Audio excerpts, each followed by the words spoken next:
The door wasn't supposed to be unlocked. Adrian Cole paused in the hallway, fingers still wrapped around the cold brass handle, his reflection faintly staring back at him from the polished wood. He had come home early, earlier than anyone expected, earlier than she expected. Silence filled the penthouse. Not the peaceful kind. Not the kind that meant rest. This was the kind of silence that waited. A slow breath left his chest as he pushed the door open.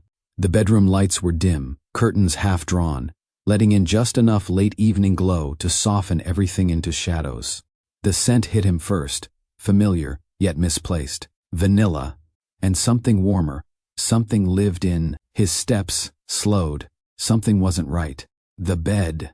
There was a figure on it. No. Two. Adrian's pulse kicked hard against his ribs. A woman sat against the headboard, her posture calm, almost too calm for someone who wasn't supposed to be there. Her hair spilled over her shoulders in loose waves, her expression unreadable in the low light. And in her arms, a baby. Adrian froze. For a second, his mind refused to process what his eyes were seeing. It tried to rearrange the scene into something logical, something safe. A mistake, a misunderstanding, a stranger in the wrong place. But then the woman lifted her gaze, and everything shattered. Rita. Her name left his lips like it didn't belong to him anymore. Years. It had been years. Yet, there she was. Not a memory, not a regret buried in the past. Real, in his bed, holding a child. Adrian took a step forward, then another, as if drawn by something he didn't understand.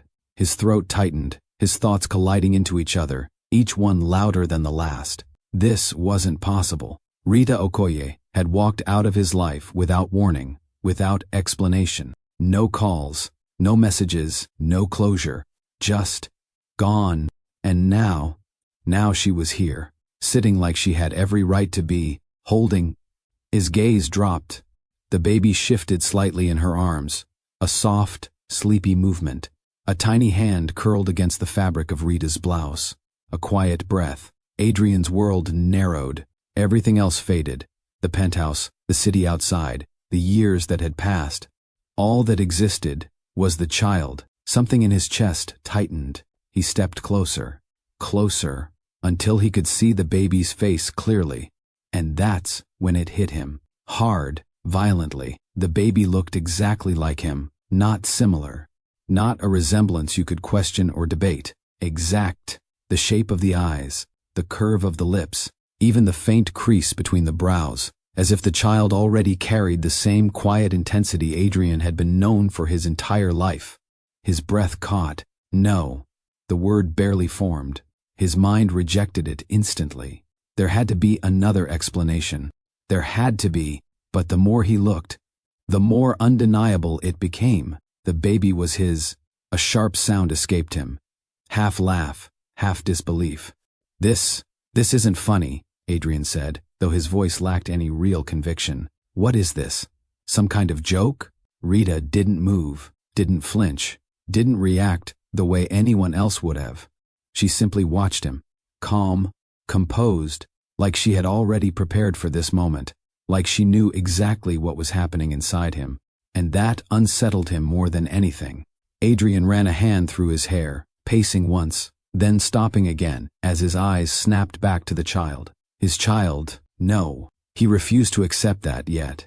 You disappeared, he said, his voice tightening. No explanation, nothing. And now you just… what? Walk into my home with a baby and expect me to… what exactly? Still, she didn't answer. The silence stretched, heavy, uncomfortable, demanding. Adrian felt something shift inside him. Not just confusion, not just shock, anger. Because beneath all of it, the unanswered questions, the years of silence, there was something deeper, something personal, something that cut. You don't get to do this, he continued, his tone sharpening. You don't get to show up like this and act like everything is normal. Rita adjusted the baby slightly in her arms, her movements gentle, protective. The child stirred, then settled again, completely unaware of the storm building in the room. Adrian's gaze flickered between them, his jaw clenched. Say something. This time, his voice carried weight. A command. The kind he was used to giving in boardrooms, in meetings, in spaces where people listened when he spoke. But this wasn't one of those spaces.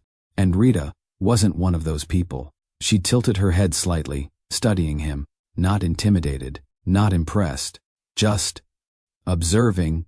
"You've done well for yourself," she said quietly. The words caught him off guard. "What?" Her eyes moved around the room briefly, the luxury, the scale, the undeniable proof of his success. Then back to him. "Billion-dollar empire," she added softly. "I see you didn't waste time." Adrian let out a sharp breath. "Don't change the subject." "I'm not." Her tone remained even, controlled. It only made his frustration grow. "Then what are you doing here?" he demanded. "Why now?" "Because timing mattered. Timing always mattered. And this felt deliberate, calculated."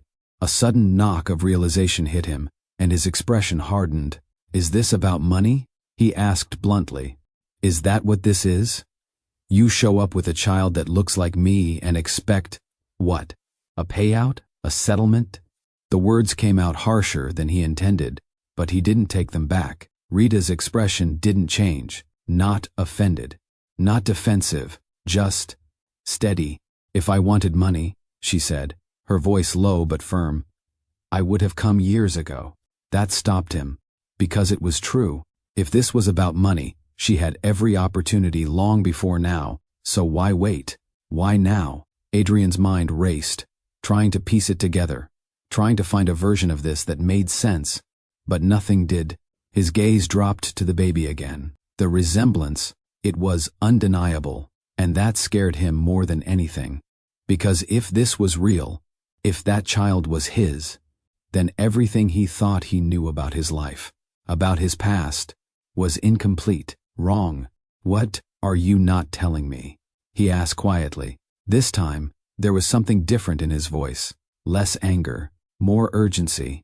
Rita held his gaze, and for the first time since he walked in, something flickered in her eyes. Not fear, not hesitation, something deeper, something that hinted at a truth far bigger than he was ready for.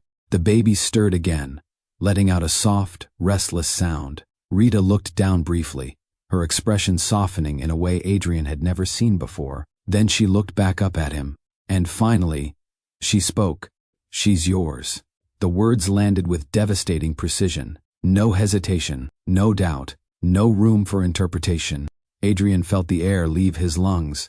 Everything inside him went still. Time didn't just slow, it stopped. His ears rang, his vision blurred at the edges. "She's mine?"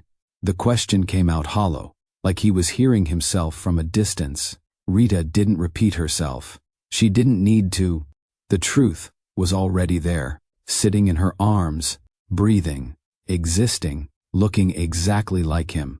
Adrian stared at the child again, but this time, he wasn't looking for resemblance. He was looking for denial, for something, anything, that would prove this wasn't real. But there was nothing, only confirmation.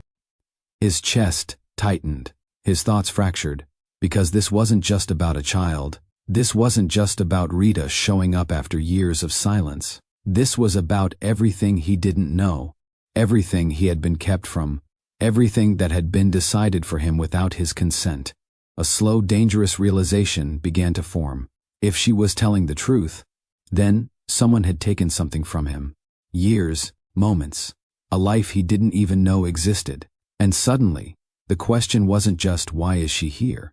It became, what else has been hidden from me? Adrian's gaze snapped back to Rita, sharper now, more focused. Because this was only the beginning, and whatever came next had the power to destroy everything he thought he understood about his world. What would you do if the person who once walked away from you returned, carrying a child with your face? Would you walk away? Or would you stay long enough to uncover the truth? Because Adrian is about to find out something far worse than betrayal. And trust me, you don't want to miss what comes next. If this already has your heart racing, hit that like button, drop your thoughts in the comments, and stay with me. Because the truth behind this child will change everything. Adrian didn't move. He couldn't. She's yours. The words echoed again, louder this time, not from Rita's voice, but from somewhere deep inside his head, repeating, pressing, refusing to let him breathe past it. Yours. A daughter. A life. A reality he had never been given the chance to choose. His jaw tightened, muscles locking as he forced himself to stay standing, to stay composed. This was what he did. This was who he was. Control the situation, dominate the room, but right now, he wasn't in control. You don't get to decide that alone, Adrian said, his voice low, but shaking at the edges. You don't get to just say that and expect me to accept it. Rita didn't flinch. She exists, whether you accept it or not. The response was quiet, simple, and it hit harder than anything she could have shouted. Adrian's eyes darkened, because that was the problem. She wasn't emotional. She wasn't begging. She wasn't asking for anything. She was stating facts, and facts couldn't be argued with, only confronted. His gaze snapped back to the baby again, almost against his will. The child shifted slightly, her tiny fingers stretching as if reaching for something unseen, her face calm, unaware of the weight of the moment. His chest tightened again, because the more he looked, the more real she became, and that terrified him. You hid this from me, he said, the accusation finally breaking through. You had a child, my child, and you said nothing. There it was. Not just anger, not just confusion, something deeper, a wound. Rita's expression didn't crack, but her eyes changed, just slightly. You weren't ready. Adrian let out a sharp, disbelieving laugh. Ready? He repeated. You think that was your decision to make? Yes. The answer came instantly. No hesitation, no apology. And that was what snapped something inside him. You don't get to control my life like that. Adrian stepped forward, his voice rising now, the authority he carried in every other part of his world, finally pushing through. You don't get to disappear, keep something like this from me, and then walk back in like you're doing me a favor. The room felt smaller, tighter, the air heavier between them. But Rita didn't match his energy. She didn't raise her voice, didn't stand up, didn't challenge him in the way he expected. She just held her ground, and somehow, that made her even more powerful. You think this is about control? She asked quietly. Adrian's breathing was uneven now, his hands clenching at his sides. Then explain it, he shot back, because right now, it looks like you made a decision that affected my entire life without even giving me a choice. A beat, then another. Rita adjusted the baby gently, her hand brushing over the child's back in a soothing motion before she looked up at him again. You had choices, she said. Adrian frowned. What is that supposed to mean? Her gaze didn't waver. It means you chose your empire. The words landed differently, not sharp, not loud, but heavy. And suddenly, the room wasn't just about the present anymore. It pulled something from the past, something Adrian had buried under success, ambition, and carefully built distance. I built something from nothing, he replied, his voice tightening again. That wasn't a choice. It was survival. And I respected that, Rita said. Did you? He challenged immediately.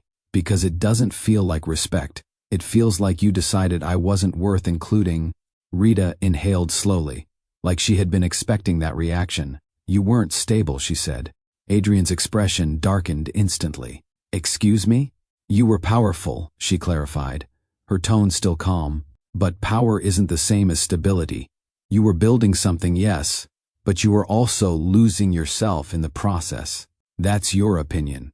It's the truth. The tension snapped tighter, because no one spoke to Adrian like that. No one challenged him so directly. Not in his company, not in his world. But Rita had always been different.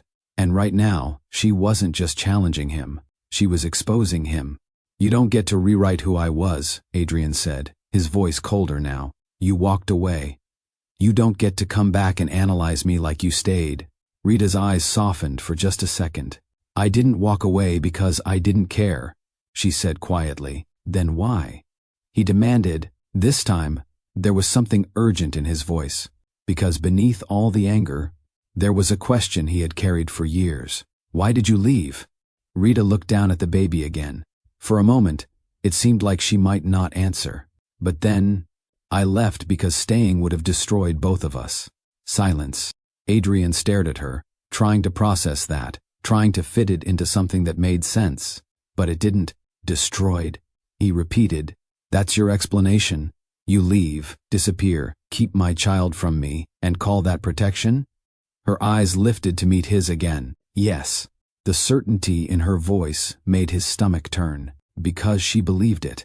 Completely. And that made it harder to dismiss.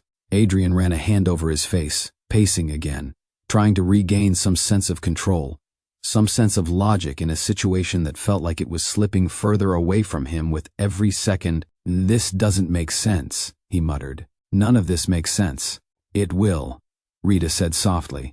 He stopped, turned, looked at her. "What does that mean?" But she didn't answer immediately. Instead, she shifted the baby slightly, adjusting the blanket around her with careful precision, as if buying herself time, or choosing her moment. Adrian noticed, and it made his chest tighten again, because whatever she was about to say, it mattered. "You think this is just about us?" Rita said finally. Adrian's eyes narrowed. "Isn't it?" A pause. Then, "No." One word. But it changed everything. Adrian felt it immediately. That shift. That subtle but undeniable change in the air. Because this wasn't just about a relationship. This wasn't just about a hidden child. There was something else, something bigger, something he hadn't even considered yet. "What are you talking about?" he asked, his voice quieter now, more controlled, but far more dangerous. Rita held his gaze, and this time, there was no softness in her eyes, only truth. "The reason I'm here now," she said slowly, "is because you're not the only one who knows about her anymore." Adrian's heart skipped. "What?" The word came out sharp, immediate, demanding. Rita didn't look away. "There are people watching," she continued. "People who see your empire, your power. And now, her." Adrian's mind raced. No, that didn't make sense. How would anyone? He started, but stopped himself, because he already knew the answer. Power attracted attention, always had, and if someone found out, if someone connected the dots, his gaze snapped back to the baby, his daughter, a vulnerability, a weakness, a leverage point. And suddenly, this wasn't just personal anymore. This was dangerous. "You're saying someone knows she's mine?" he asked, his voice dropping lower. Rita didn't answer with words. She didn't need to. The look in her eyes was enough. And just like that, everything shifted. Because Adrian Cole wasn't just dealing with a past he didn't understand anymore. He was dealing with a present that could cost him everything. His company, his reputation, his control, and now, a child he had just discovered existed. Adrian exhaled slowly, his mind already moving, already calculating, already shifting into the version of himself that had built an empire from nothing. Protect, control, eliminate threats. But this was different, because for the first time, it wasn't just about him. His gaze lingered on the baby again, and something unfamiliar crept in. Not strategy, not power, something else, something human, something dangerous in its own way. "You should have told me," he said finally, his voice quieter now, not yelling, not commanding, just real. Rita watched him. "I'm telling you now," and that was the problem. Because now might already be too late. Stay with me, because what Adrian discovers next won't just challenge his power. It will threaten to take everything from him, including the one thing he never knew he had to protect. Adrian's silence stretched longer this time, but it wasn't empty. It was calculating. Every instinct he had sharpened over the years began to rise to the surface, piece by piece, locking into place the way it always did when something threatened what he had built. Boardrooms, hostile takeovers, corporate wars.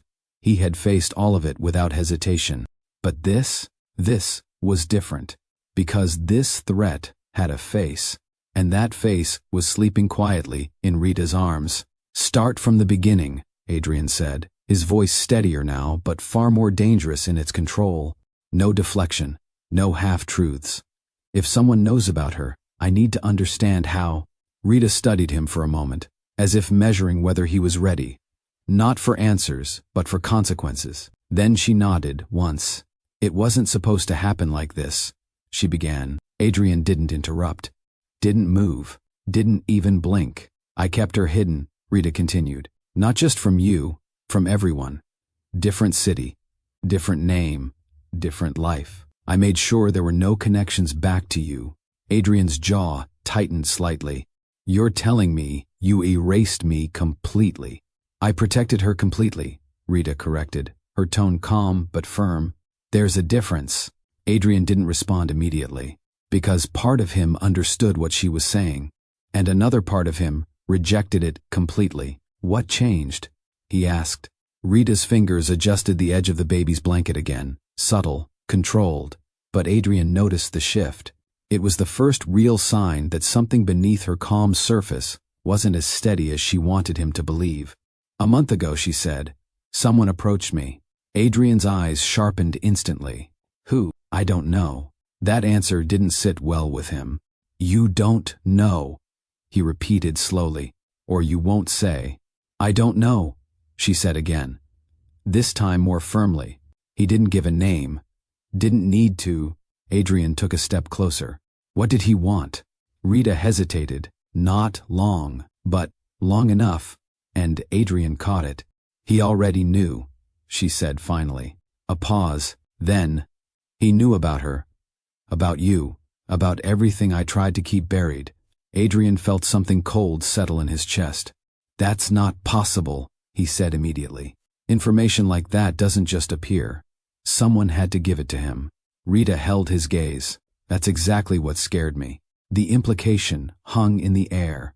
Heavy, unavoidable. Someone new. Someone close enough. Someone with access. Adrian's mind started moving faster now, running through names, positions, vulnerabilities. People within his company. Within his past. Within every layer of his life.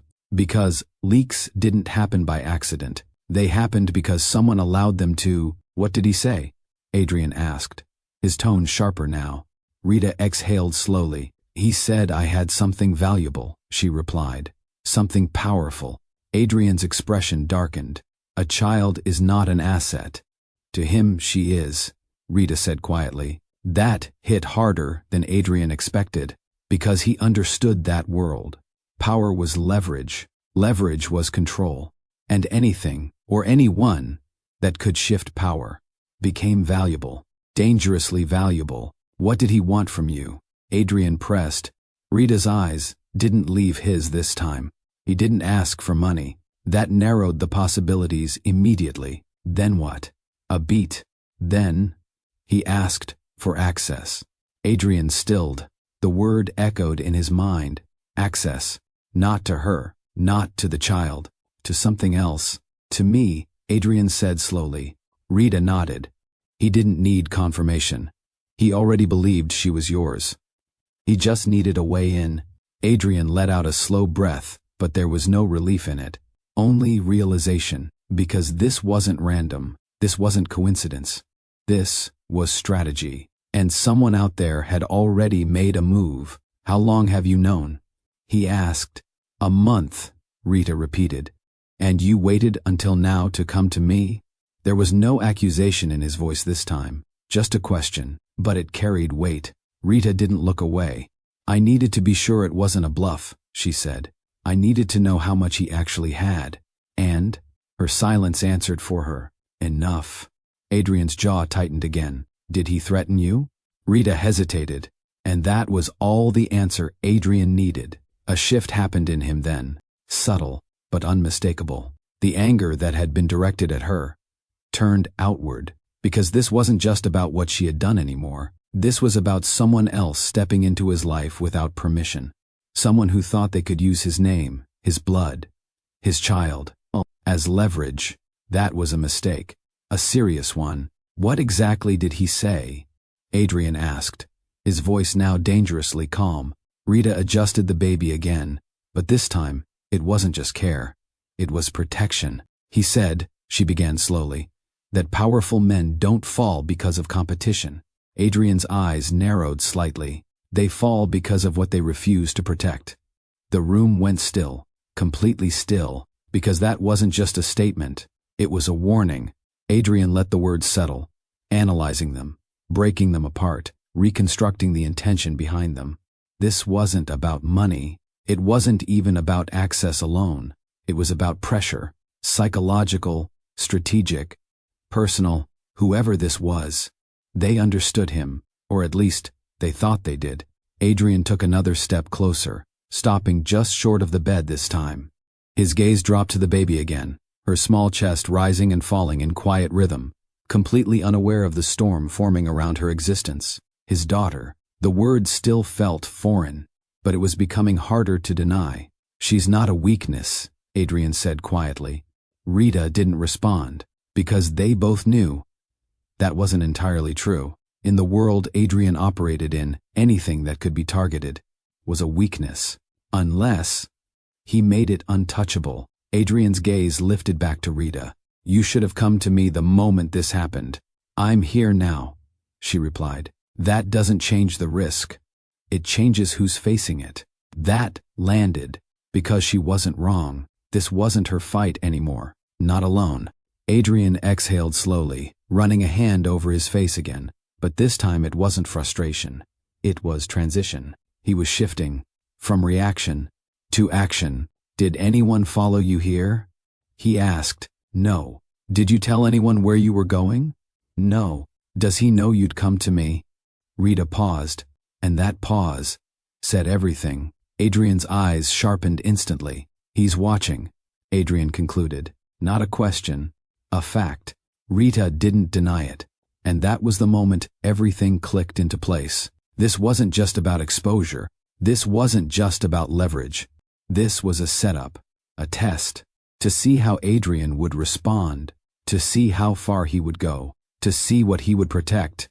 Adrian's expression hardened, because whoever was behind this had just made a very dangerous move. You brought this to my door, Adrian said quietly, his voice steady but edged with something far more intense now, which means they wanted you to. Rita didn't argue, because she had already considered that, and accepted it.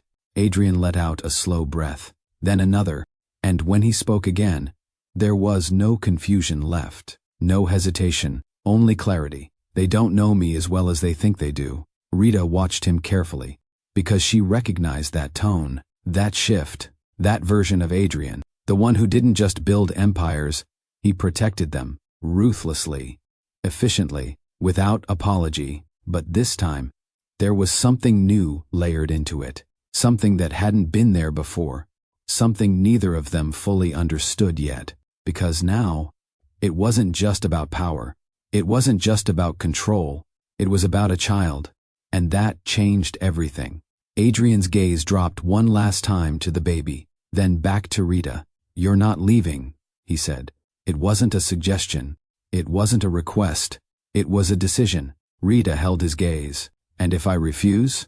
Adrian didn't hesitate. You won't. A beat. Then, because whether you like it or not, you just walked into a war. Silence filled the room again. But this time, it wasn't heavy. It was charged, because something had begun, something bigger than both of them, something that would test power, trust, and truth in ways neither of them were prepared for. And at the center of it all was a child who had just changed the rules of Adrian Cole's entire world. Stay with me, because the next move Adrian makes won't just protect his empire. It will expose a truth that could destroy it from the inside. You're not leaving. Adrian's words didn't echo this time. They settled, heavy, final, unmovable. Rita didn't react immediately, but her fingers tightened slightly around the baby's blanket. It was subtle, almost invisible. But Adrian noticed. He was trained to notice the smallest shifts, micro-expressions, hesitation, the quiet signs people revealed when they thought they were composed. You don't get to decide that for me, Rita said calmly. Adrian held her gaze. I already did. There was no arrogance in his tone, no need for it, just certainty. The kind that had built boardrooms around his decisions and forced entire industries to bend. But Rita didn't bend. Not then, not before, and clearly, not now. You're still the same, she said quietly. You hear something you don't like, and your solution is control. Adrian's jaw tightened. This isn't about control, he replied. This is about risk. You said someone is watching, someone who knows about her. That means every move you make now matters, including whether you walk out that door. Rita tilted her head slightly, studying him again. And staying here doesn't put her at risk? Adrian didn't hesitate. No, it makes her harder to reach, or easier to find, Rita countered. That landed, because it wasn't wrong. Adrian exhaled slowly, stepping closer, his presence filling the space now. Not aggressively, but undeniably. This penthouse is the most secure place in this city, he said. Private access, controlled entry points, surveillance layered into every corner. Nobody gets in here without me knowing. Rita's eyes flickered briefly around the room. Luxury, security, power, all built into one space. You trust systems too much, she said.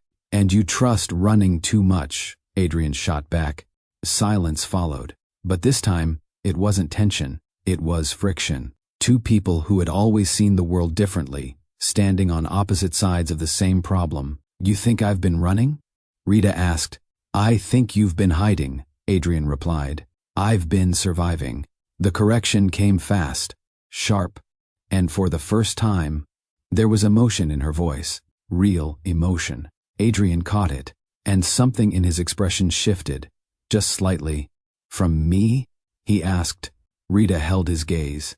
From what you were becoming. That hit, deeper than anything she had said so far. Because it wasn't about the past anymore. It was about who he had been, who he might still be. Adrian let out a slow breath, his eyes narrowing slightly, not in anger, but in thought. You keep saying that, he said, like I was some kind of danger. You were, Rita replied. No hesitation, no softening, just truth. Adrian almost laughed, but there was no humor in it. I built everything I have by making hard decisions, he said. That doesn't make me dangerous. That makes me effective. It makes you powerful, Rita corrected. And power without balance is dangerous. The words settled between them, and for a moment, neither of them spoke, because they both knew. This conversation wasn't new. It had just been paused, years ago, and now, it was continuing right where it left off. Adrian looked away briefly, his mind flashing through fragments of the past. Late nights, arguments, choices he justified, sacrifices he never questioned. Until now, you don't get to rewrite my story, he said finally. I'm not rewriting it, Rita replied. I'm telling you the parts you ignored. That silence again, but this one felt different, not heavy, not charged, just real. Because beneath everything, the tension, the history, the unresolved distance, there was something neither of them could deny. They had once understood each other, completely, and maybe that was the problem. The baby stirred softly, letting out a faint sound that broke the moment. Both of them looked down instinctively. Adrian's gaze lingered longer this time, not searching, not questioning, just looking, taking in the reality of her, the small rise and fall of her chest, the softness of her features, the undeniable resemblance, and something shifted again, not in his mind, but deeper. You named her? Adrian asked quietly. Rita hesitated, then nodded. Yes. A pause. What is it?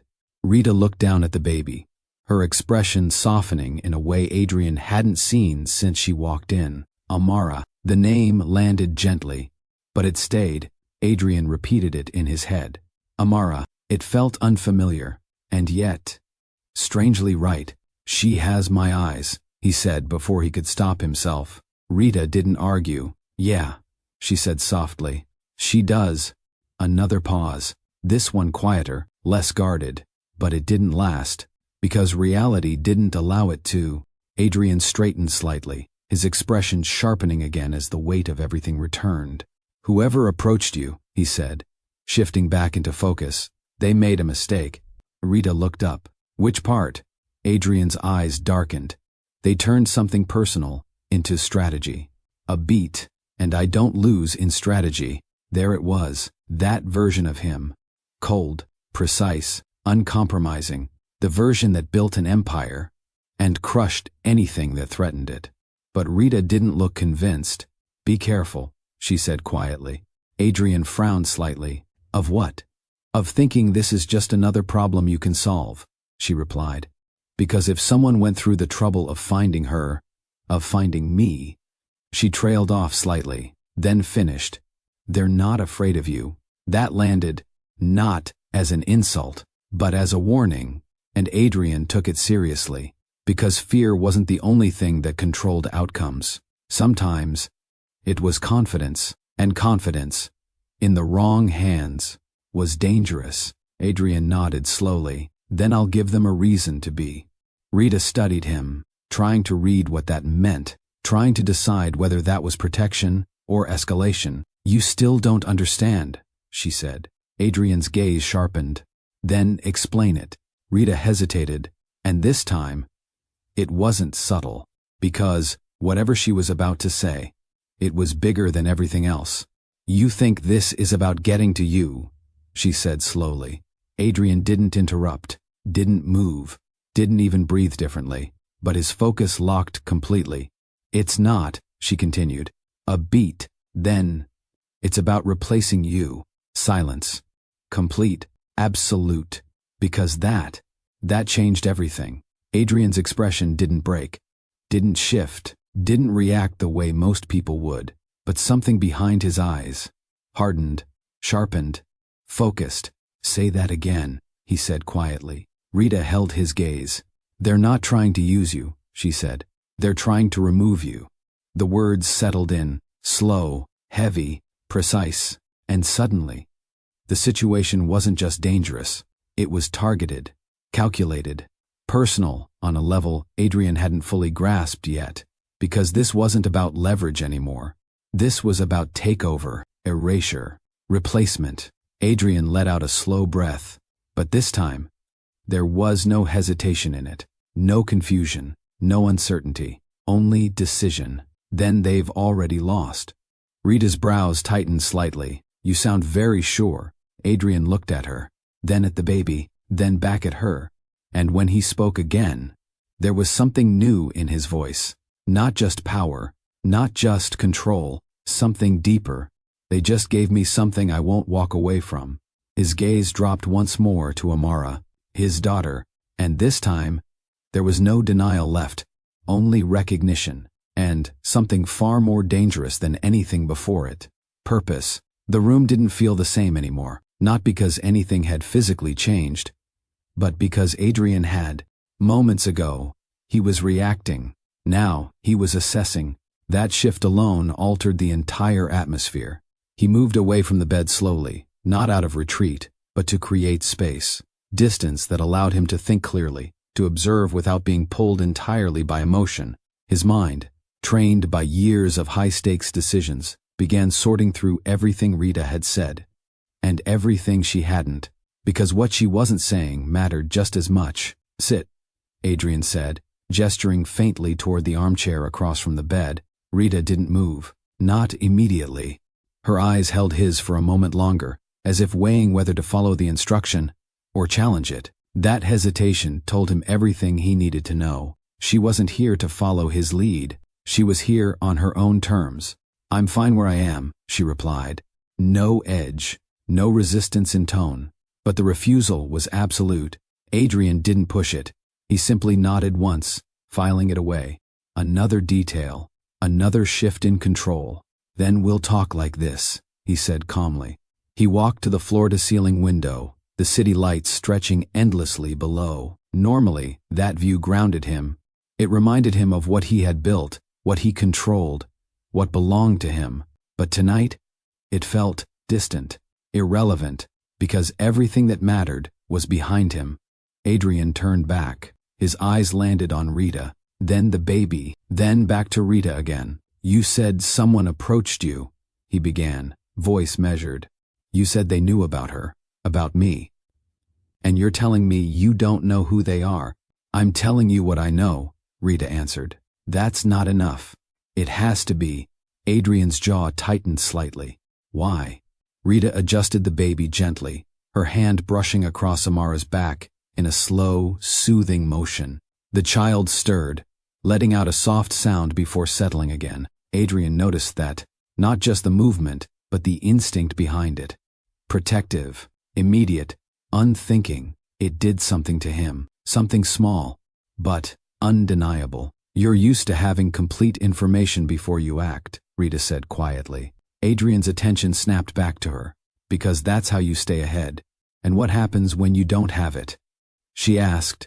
He didn't answer immediately. Because the truth was, that rarely happened, but right now, it was happening. Rita watched him carefully. You adapt, she said. Adrian's eyes narrowed slightly. I don't guess. I didn't say guess, she replied. I said, adapt. The difference was subtle, but intentional, and Adrian recognized it. Because Rita had always been precise with her words. Always deliberate. Even now, especially now. Then help me adapt, Adrian said, his tone sharpening slightly. Because right now, you're giving me fragments and expecting me to build a full picture. Rita held his gaze. I'm giving you what you need, she said. No, Adrian countered. You're giving me what you're willing to give. Silence followed. And this time, it carried weight, because he was right, and she knew it. You still think this is about control, Rita said after a moment. Adrian let out a slow breath. It's about understanding the situation. It's about controlling the outcome, she corrected. Adrian didn't deny it. Because control was the outcome. Always. If someone is targeting me, he said, then I need to know their angle, their resources, their access points. I need to know what they want, how far they're willing to go, and what they think they can gain. Rita didn't respond immediately. She simply watched him, and there was something in her expression now. Not judgment, not fear, recognition. You haven't changed, she said softly. Adrian frowned. That's not the insult you think it is. It's not an insult, she replied. It's a fact. Her eyes flickered briefly to Amara, then back to him. You're still thinking like this is a negotiation. Adrian's gaze sharpened. And what is it? Rita didn't answer right away. Instead, she shifted slightly, adjusting her position so Amara rested more comfortably against her chest. The baby's tiny hand curled against the fabric again, her breathing steady, peaceful, completely unaware. And that contrast hit Adrian harder than anything else. Because everything in his world was loud, aggressive, competitive. But this was quiet, fragile, real. It's not a negotiation, Rita said finally. It's a warning. The words settled. Slow, precise. Adrian took a step closer again. And you're still not telling me everything. Rita didn't deny it. She didn't confirm it either. She simply held his gaze. And that silence spoke louder than any answer she could have given. Adrian studied her carefully now, not just listening, reading, looking for inconsistencies, for cracks, for signs that she was overwhelmed, desperate, uncertain. But there were none. Her posture was steady, her breathing controlled, her expression composed. And that was what unsettled him the most. Because if someone was truly in danger, they didn't look like that. They didn't sit calmly in the center of it. Unless they knew something more. Why do you look like you expected this? Adrian asked quietly. Rita didn't react immediately, but her eyes shifted, just slightly. Because I did, she said.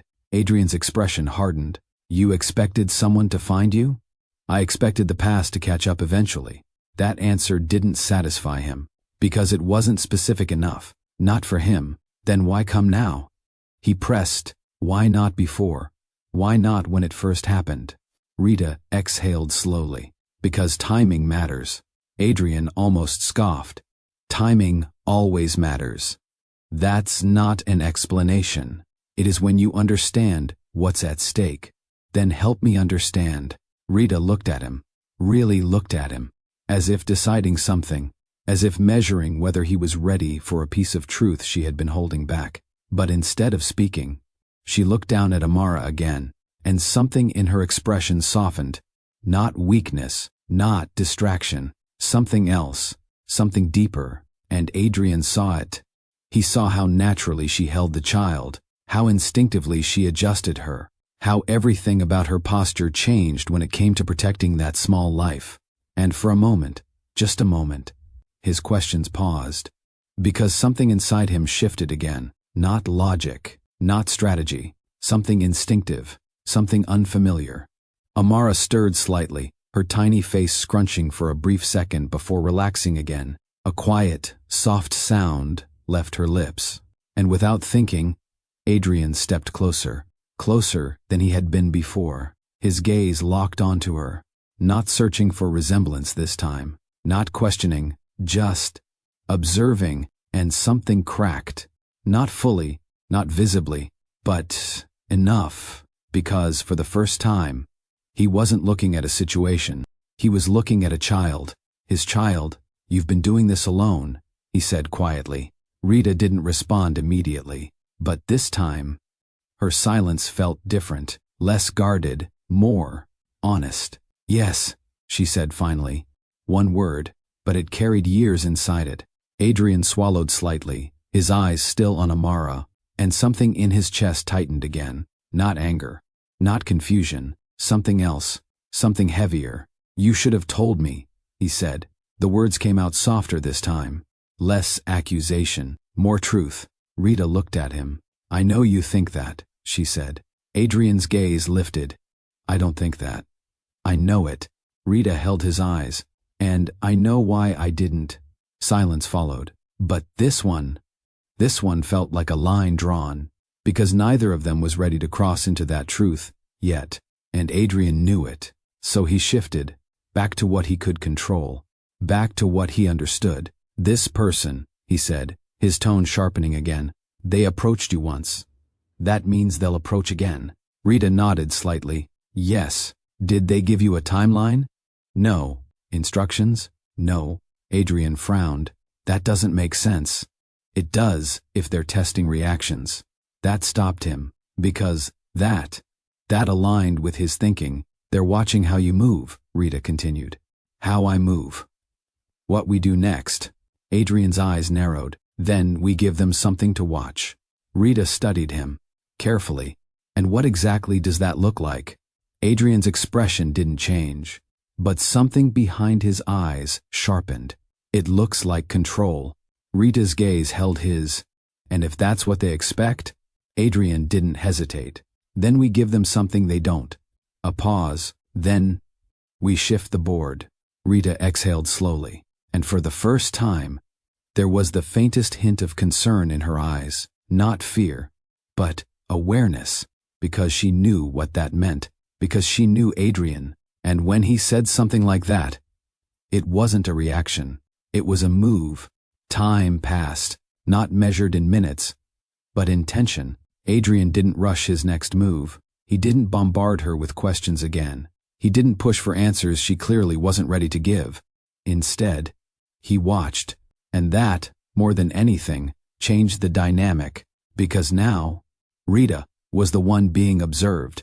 "You're not worried enough," Adrian said after a while. Rita looked up from Amara, her expression steady. "That's your assessment?" "It's an observation." Rita tilted her head slightly. "And what does worried enough look like to you?" Adrian didn't answer immediately, because that question, it wasn't simple. "It looks like urgency," he said finally, "like understanding the scale of what you're dealing with." Rita nodded slowly. "I understand it." "Then why don't you act like it?" Rita held his gaze. "Because panic doesn't solve problems." Adrian's expression tightened slightly. "I didn't say panic. You implied it." "No," Adrian replied calmly. "I implied movement." Rita shifted slightly, adjusting Amara again as the baby let out a soft, restless sound. And again, that instinctive care, that immediate attention. Adrian noticed it every time. And every time, it did something to him, something he wasn't used to processing. "I've been moving," Rita said. "You just don't see it."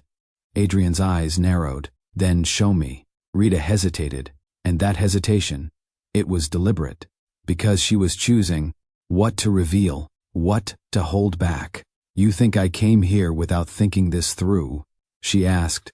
I think you came here because you had no better option, Adrian replied. Rita shook her head slightly. No, she said. I came here because this was the right option. Adrian studied her. And what makes it right? Rita met his gaze. That answer. It wasn't what he expected, and it showed. You trust me now?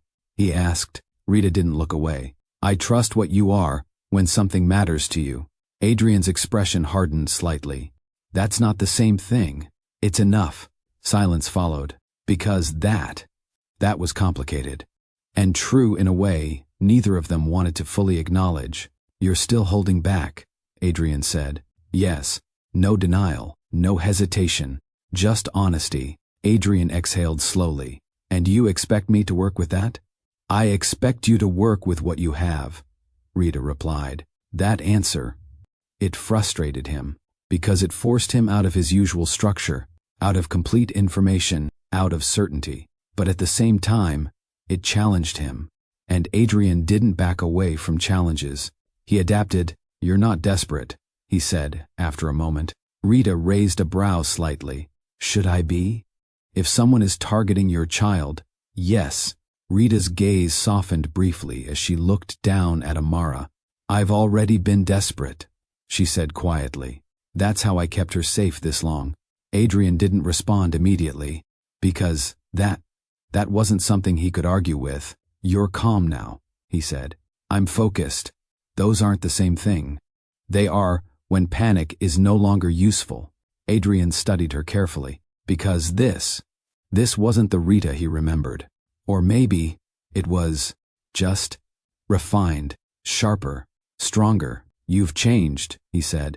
Rita gave a faint, almost unreadable smile. So have you. Adrian didn't deny it, because that much was obvious. But the difference was, he had changed in ways the world rewarded. She had changed in ways that made her harder to read, harder to predict, harder to control. And that shifted the balance. You're not here for help, Adrian said slowly. Rita's gaze met his. No. Then why are you here? A pause. Then, I'm here because this involves you whether you like it or not. Adrian's eyes narrowed slightly. That's not an answer. It's the only one you're getting right now. Silence. And again, that control, not loud, not aggressive, but undeniable, because she wasn't asking. She was deciding, and Adrian recognized it, because it was the same thing he did, just in a different way. Amara shifted again, her small fingers curling slightly as she made a soft sound.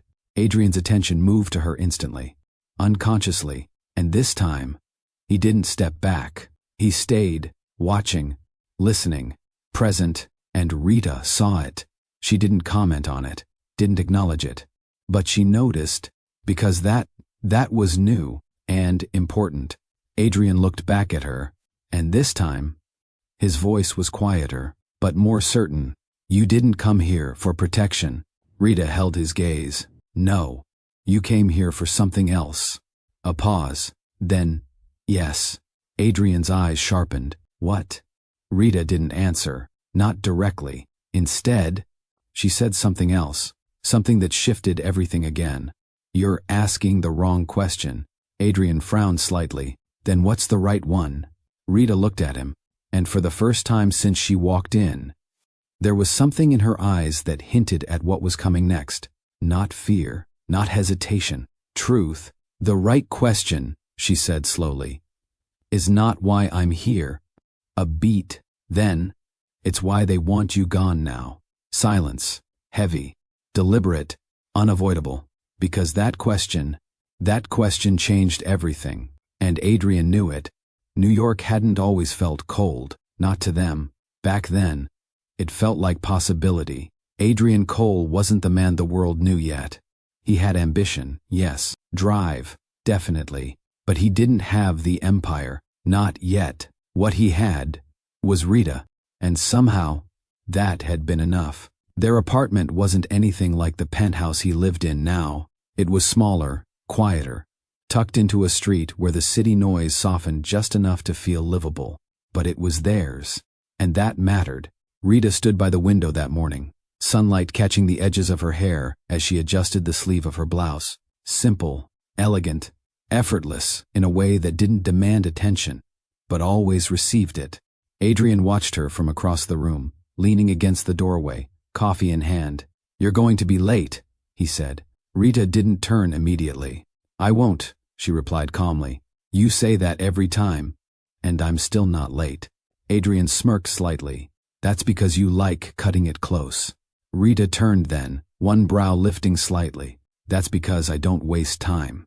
He laughed softly. That was Rita. Precise, intentional, never rushed, never careless, and somehow, always ahead. "You're going to outgrow this place," Adrian said, glancing around the apartment. Rita followed his gaze briefly, then looked back at him. "We will," she corrected. That mattered. The way she said it. "Not you, not me. We." Adrian nodded slowly. "Yeah," he said. "We will." And back then, he believed it.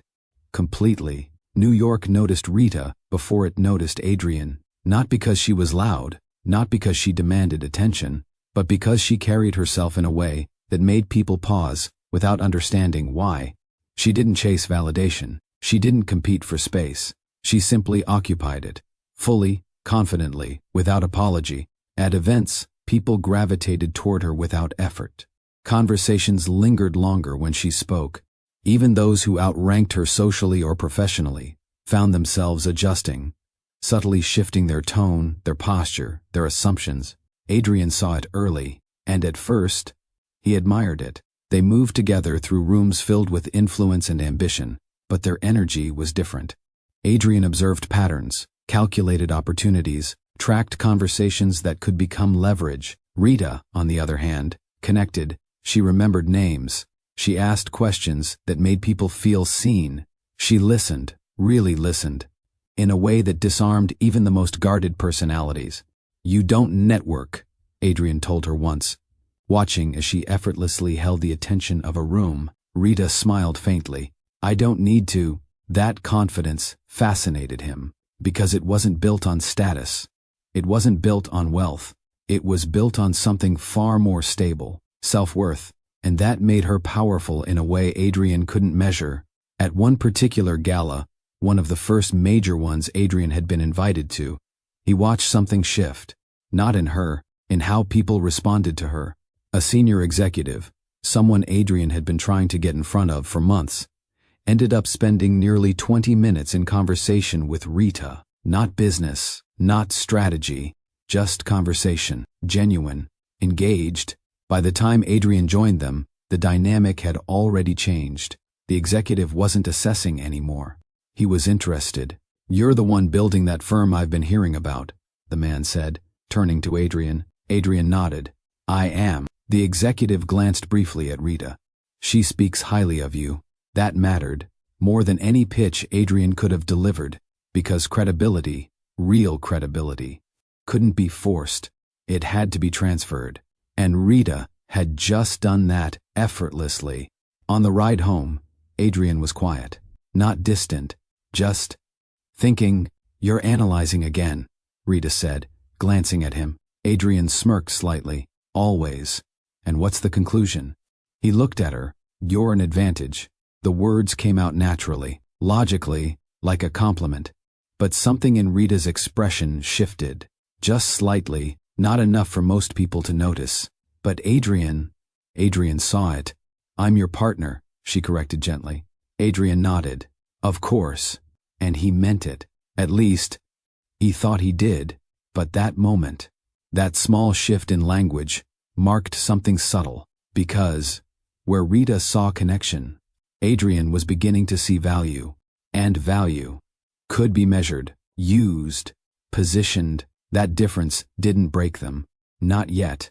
But it planted something. Quiet. Unnoticed. But real. Success didn't arrive all at once. It built gradually. Deal by deal. Connection by connection. Late nights became routine. Then expectation. Then necessity. Adrian's world expanded quickly. pulling him deeper into spaces where presence mattered, where timing was critical, where missing one opportunity could cost everything. At first, Rita was part of that world.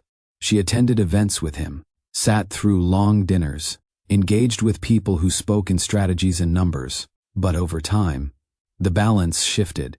"You don't have to come tonight," Adrian said one evening, adjusting his cufflinks as he prepared to leave. Rita looked up from the couch. "That's the third time this week," she replied. "It's important." "They're all important," she said. Adrian paused, because she wasn't wrong. But that didn't change anything. "This one matters more," he said. Rita studied him for a moment, then nodded. "Okay, no argument, no tension, just acceptance." And that made it easier for him to leave. Too easy. Weeks turned into months, and slowly, Rita stopped attending altogether, not out of resentment, not out of disinterest, but because she understood something Adrian didn't yet see. She didn't belong in a world that only valued presence when it served a purpose. And Adrian was becoming part of that world. One night, he came home later than usual. The apartment was quiet, lights dim, dinner untouched. Rita sat by the window, just like she used to. But something was different, not in what she was doing, in how she felt. "You didn't eat," Adrian said. "I wasn't hungry." He loosened his tie, setting his keys down. "You should have eaten." "I know." Silence followed. Adrian walked closer. "You okay?" Rita nodded. "I'm fine." But she didn't look at him when she said it. And that was new. "You've been distant," Adrian said. Rita let out a small breath. "I've been here." "That's not what I mean." "I know what you mean." She turned then, meeting his gaze. "You're building something," she said. "I see that." Adrian nodded. "I am, and it's working." "It is." Another pause. "But you're losing something too," she added. Adrian frowned slightly. "What?"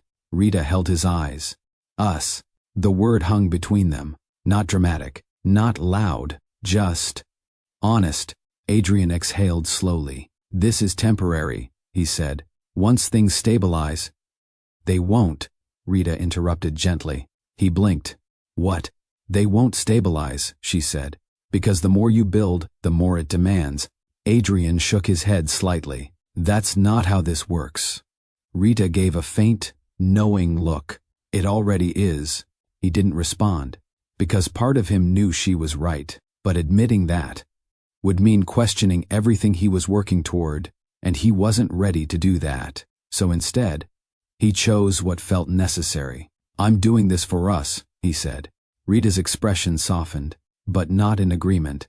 In understanding. "I know you think that," she said quietly. And that was where the distance began. Not in anger, not in conflict, but in perspective, because Adrian believed success would secure their future. And Rita saw that it was already costing their present. It didn't end with a fight.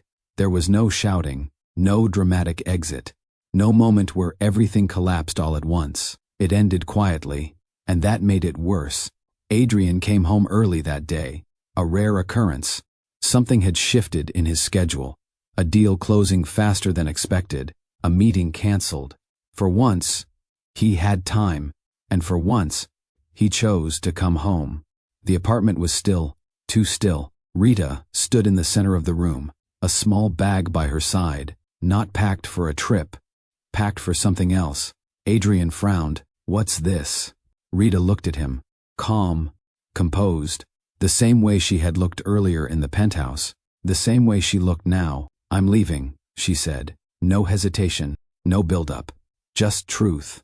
Adrian blinked. "What do you mean?" "I mean I can't stay here anymore." Confusion hit first, then disbelief. "Where is this coming from?" Rita stepped closer. "This has been coming for a long time." Adrian shook his head. "No, it hasn't. We've just been busy." "You've been busy," she corrected gently. The words landed harder than anything else she could have said. Adrian ran a hand through his hair. "This is not the solution." "It's not a solution," Rita said. "It's a decision." "A decision to what? Walk away?" A decision to stop disappearing in a place where I still exist. That stopped him, because that didn't make immediate sense. You're right here, he said. Rita held his gaze. Am the first? Silence. Heavy, real. Adrian opened his mouth to respond, but nothing came out, because for the first time, he didn't have a counter. Rita stepped back slightly. I love you, she said. The words softened the moment. But only for a second. Then don't do this, Adrian replied quickly. Rita's expression didn't change. That's exactly why I have to. Adrian's chest tightened. That doesn't make sense. It will, she said softly. Just not today. He stepped forward. Rita. But she shook her head gently. If I stay, she continued, I will become something I don't recognize. And you won't notice until it's too late. Adrian's jaw tightened. That's not true. Rita didn't argue. Because she wasn't trying to convince him. She was telling him, I need to leave before I lose myself completely, she said. A pause. Then, before we both do, Adrian stood there, still, processing, rejecting, trying to fix something he didn't fully understand. But this wasn't something he could negotiate. Because it wasn't about logic, it was about truth. And Rita had already accepted hers. I can fix this, he said.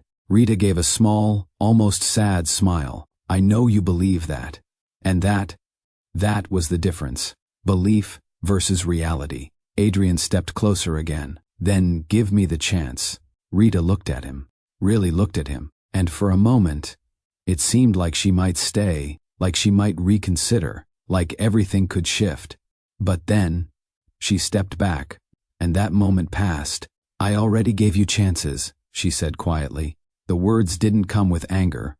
They came with clarity, and that made them final. Adrian felt it then. Not the loss, not fully, but the beginning of it, the part you don't recognize until later, when it's already too late to change.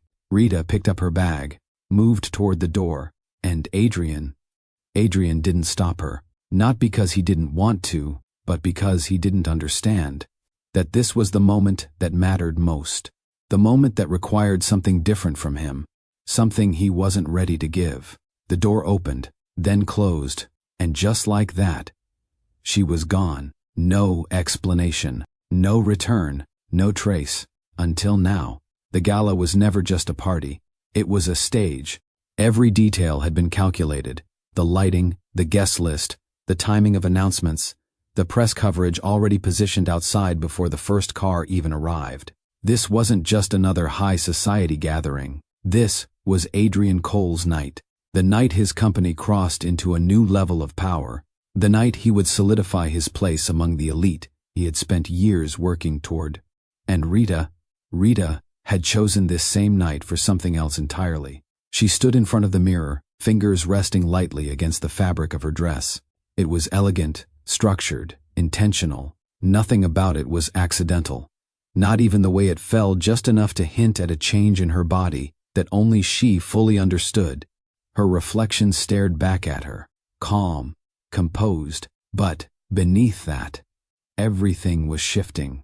Her hand moved slowly, almost instinctively, resting against her abdomen. A quiet acknowledgement, a secret, not for long. Tonight, she had decided, Adrian would know, not through distance, not through silence, but directly, honestly, because despite everything that had begun to fracture between them, this mattered. This was bigger than ambition, bigger than timing, bigger than everything Adrian had been chasing. A child, their child, and somewhere deep inside her, Rita still believed he would understand. The venue shimmered with influence. Crystal chandeliers stretched across the ceiling, reflecting light in precise patterns that made everything feel curated, intentional, controlled. Conversations blended into a low, constant hum. Names, deals, alliances, all moving beneath the surface like currents you couldn't see, but could feel. Rita stepped into that space with ease. She had done this before, walked through rooms where judgment was silent but constant, where people assessed value before they offered attention. But tonight, something felt different. Not in the room, in herself. because she wasn't just entering as Adrian's wife. She was carrying something no one else could see, something that changed everything. Eyes turned as she moved through the crowd, not loudly, not dramatically, but consistently. Recognition, curiosity, familiarity. Rita acknowledged it all with the same composed presence she always carried. But her attention, it searched for Adrian. She found him near the center of the room, exactly where he belonged, surrounded, engaged, commanding attention without asking for it. This was his world, and tonight, he looked completely in control of it.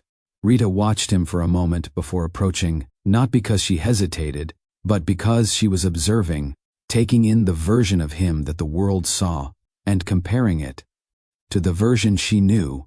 Rita. His voice carried easily over the noise when he saw her. There was a brief shift in his expression, recognition, familiarity, something softer than what he showed everyone else, but it didn't last long. Not because he didn't feel it, because he was already being pulled back into conversation. "You made it," Adrian said, stepping toward her briefly. "Of course," Rita replied. A small smile, measured, controlled. "You look," he started, then stopped, glancing briefly at the people around him. "Appropriate," he finished. Rita caught that, not the word, the pause before it, and something inside her registered it. Not pain, not yet. Just awareness. "I need a minute with you," she said quietly. Adrian glanced toward the group he had been speaking with. "After this," he replied, "give me a few minutes." Rita nodded. "Okay." She stepped back and waited, because timing mattered. And tonight, she had chosen hers carefully. The room shifted, not gradually, immediately, because someone had taken the stage. A microphone, a signal, and attention followed. Adrian stepped forward, confident, prepared. This was what he had been building toward. "Thank you all for being here tonight," he began. His voice carried with ease, commanding, clear, every word deliberate. Rita watched him, not from the front, from the edge, because something told her she needed to see this from a distance. "As many of you know," Adrian continued, "tonight marks a major transition for the company." The crowd listened, focused, engaged, because what he said next would matter. "To move forward effectively," he said, "requires alignment, not just professionally, but personally." Rita's brows tightened slightly. That wasn't part of any conversation they had. And then, he said it, "which is why I've made the decision to formally separate from my wife." Silence. Sharp, immediate, the kind that didn't settle. It struck. Rita didn't move, didn't react, didn't breathe differently. But inside, everything stopped. Because that wasn't just unexpected. It was deliberate. And it was happening in front of everyone. Adrian didn't hesitate, didn't pause, didn't look back. "This decision allows both of us to move forward in ways that reflect where we are now," he continued, measured, controlled, like everything else he did. "And as I step into this next phase," he added, "I'll be doing so with someone who aligns with that vision." A movement beside him.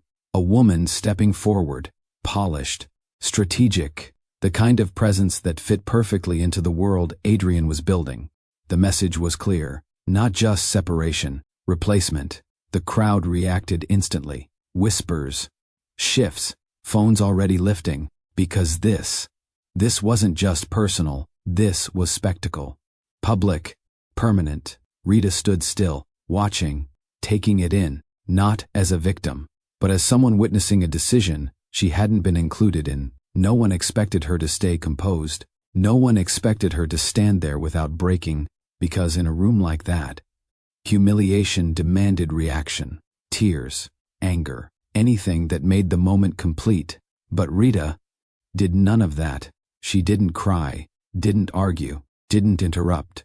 She simply stood there and processed, because what Adrian had done wasn't just a personal decision. It was a statement about priority, about image, about what mattered more. And in that moment, Rita understood something with absolute clarity. She had already lost him. Not tonight. Long before this. Tonight was just where it became visible. Her hand moved subtly again, resting against her abdomen, and for the first time, the reality of what she had planned to say changed. She wasn't going to tell him, not here, not like this, not anymore. Rita turned, not abruptly, not dramatically, just decisively. The room watched, every eye tracking her movement, waiting for something, anything. But she gave them nothing, no collapse, no spectacle, just control. Step by step, she moved toward the exit.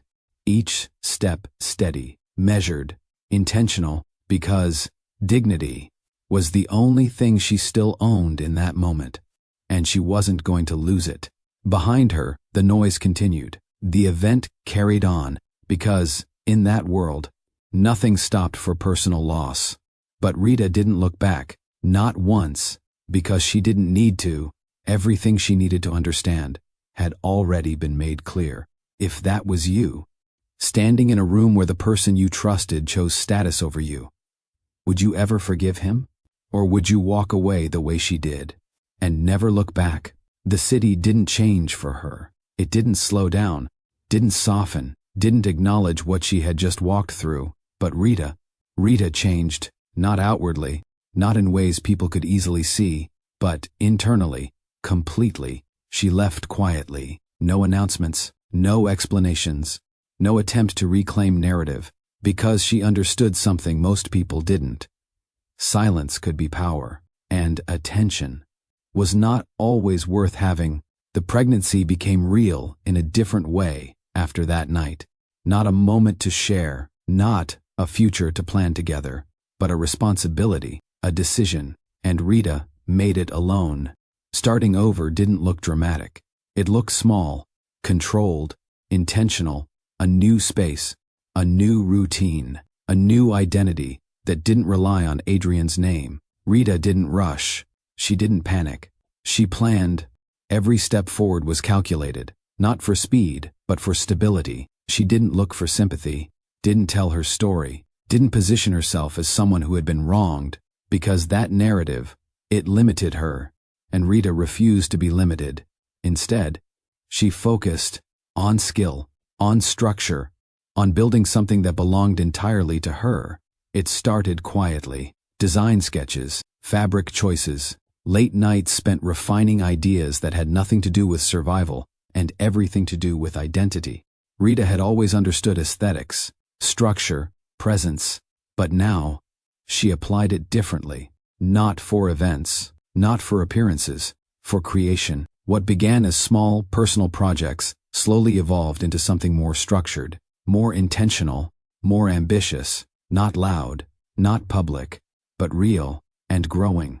There were challenges, of course there were, but Rita didn't frame them as obstacles. She treated them as variables, things to adjust, things to solve, because survival wasn't her goal. Control was. She learned quickly, adapted faster, and built something piece by piece, without needing validation from the world she left behind.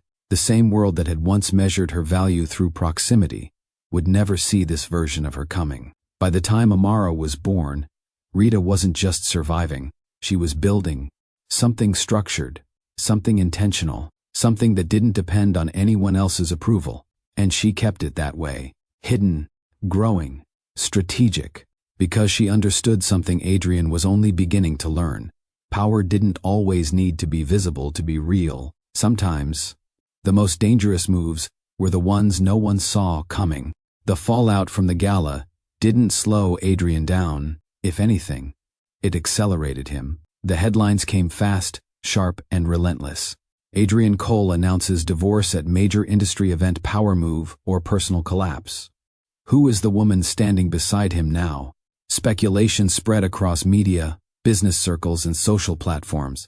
But Adrian didn't respond to any of it. He didn't need to, because in his world, narrative followed results, and his results were undeniable. Deals closed faster, investments expanded, influence grew. The company surged forward with aggressive momentum, absorbing smaller competitors, securing partnerships that had once seemed out of reach. From the outside, it looked like he had made the right decision. Cold, strategic, effective. The kind of decision powerful men were expected to make when personal attachments threatened professional clarity. And Adrian leaned into that perception. He became sharper, more focused, more detached, because detachment made decisions easier, cleaner, less complicated, or at least, that's what he told himself. Success, when it's accelerating, hides its weaknesses. Well, Adrian didn't notice the early signs, not because they weren't there, but because they didn't disrupt outcomes, not yet. A delayed report here, a minor discrepancy there, a shift in tone during meetings that felt slightly off, but not enough to question. He adjusted, compensated, moved forward, because that's what he had always done. But the foundation beneath him was changing, quietly, gradually, and Adrian didn't see it, because he was still looking upward, still focused on expansion, still chasing the next level. And when you're always looking ahead, you miss what's happening underneath you. The first real break didn't come from competition. It came from within. A senior partner, someone Adrian had trusted, someone who had been part of his inner circle during the company's rise, made a move that shifted everything. Not openly, not aggressively, strategically. Assets began to move, quietly redirected. Decisions that Adrian hadn't authorized started appearing in reports that looked legitimate at a glance, but carried consequences he hadn't approved. At first, it seemed like miscommunication, then oversight, then pattern. By the time Adrian recognized it fully, the damage had already begun. Why wasn't this flagged earlier? He asked during one meeting, his voice controlled, but edged with something sharper. The room stayed quiet, because no one had an answer that satisfied the question. Or maybe, no one wanted to be the one to give it. Because the truth was simple and dangerous. The system Adrian had built had been compromised, and not by outsiders. By someone who understood it, someone who had helped build it. Adrian didn't panic. That wasn't who he was. He responded. He tightened oversight, re-evaluated structures, replaced people, closed gaps. But the problem wasn't just structural. It was timing. Because while he was addressing internal shifts, something else was happening. Externally, information began to leak. Not major at first. Not enough to cause immediate damage, but enough to create questions. Questions that turned into scrutiny. Scrutiny that turned into attention. And attention, in the wrong direction, could dismantle everything. Adrian recognized the pattern too late, because what looked like isolated issues were connected, deliberately, strategically, designed to create instability before impact.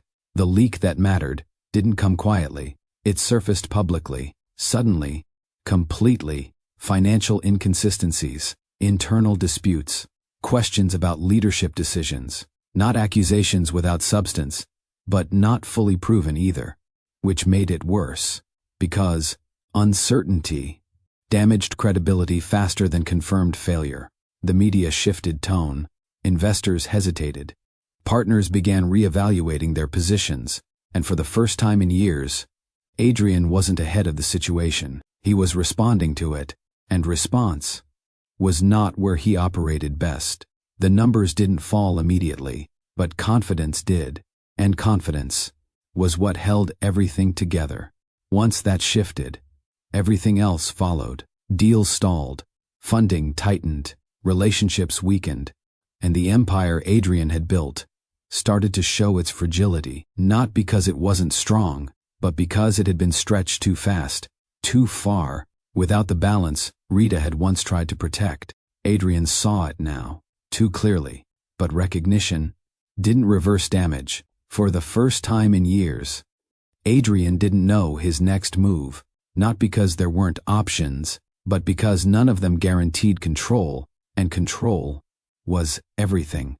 He sat alone in his office one night, the city stretching endlessly outside, the same view that had once grounded him now feeling distant, unfamiliar, because the man who stood there before wasn't the same one anymore. Success had defined him. Precision had guided him. Control had protected him. But now, those things were slipping, And without them, who was he? That question didn't come loudly. It came quietly, but it stayed, and Adrian didn't have an answer. Back in the penthouse, Adrian stood still, but his mind wasn't. It was reconstructing. Every moment, every detail, every gap. You left before the gala, he said slowly, looking at Rita. Yes. And you already knew, he continued, about the pregnancy. Rita didn't hesitate. Yes. Adrian's jaw tightened slightly. And you were going to tell me that night. Not a question, a realization. Rita held his gaze. Yes. Silence followed. Heavy, because that changed everything. Not just the past. The present, the meaning behind every decision, every absence, every unanswered question. You stood there, Adrian said quietly, while He stopped, because finishing that sentence required facing something he hadn't allowed himself to fully process until now. Rita didn't fill the silence. She let him sit in it. Because he needed to. Adrian turned away briefly, running a hand over his face. This doesn't make sense, he said. Though the truth was, it did. Too much. You made a decision based on incomplete information, Rita replied. Adrian looked back at her. You're saying this is my fault. I'm saying it was your choice. The distinction mattered, and Adrian felt it, because fault could be argued, but choice couldn't. You could have told me after, he said. Rita shook her head slightly. No. Why not? Because that night told me everything I needed to know. Adrian's expression tightened. That's not fair. It's accurate. Silence again. Because this time, he couldn't argue. Not without denying what had actually happened. And that required more than logic. It required honesty. Something Adrian wasn't used to applying to himself. Rita adjusted Amara gently, her expression steady again. I'm leaving, she said. The words landed differently this time. Not like before. Not like the past. Because now, Adrian understood what leaving meant. What? He asked. I wasn't planning to stay, Rita continued. I came here because I needed to, and now I have what I need. Adrian's eyes narrowed. And what exactly is that? Rita looked at him. Confirmation. That word. It carried weight, because it implied something had been tested, measured, decided. You're not taking her anywhere, Adrian said, his tone firm. Rita didn't react to the command. I'm not asking for permission, she replied. And there it was again. That control, quiet, unshaken, and completely independent of him. Adrian stepped closer. This isn't over, he said. Rita held his gaze. No, she agreed. It's not. A pause. Then, but you still don't see everything. Adrian's eyes sharpened. Then show me. Rita didn't answer immediately.